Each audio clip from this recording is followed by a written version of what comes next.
Всем привет, okay Vinar. Today guys, I'm going to show you how you can download Sony Vegas Pro 18 for free, and this method is working guys, so if this helps, make sure to like and subscribe.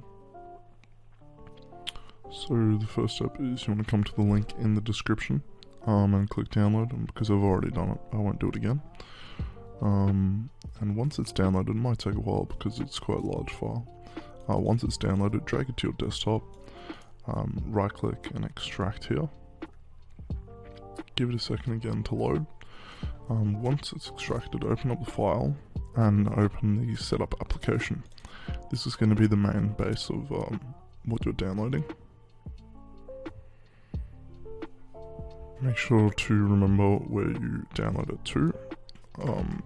It will ask, it will just run like a normal setup, and then come to this PC, your hard drive that you downloaded to. So for me it's going to be my SSD, the C drive, program files, and then Vegas and Vegas Pro 18, and then press Ctrl V and replace these files in destination. This is the crack. This means that you won't need a license key when you use the actual application, and now you can open it up and it should work. So thank you guys very much. If you enjoyed and this helped, make sure to like and subscribe. Thank you.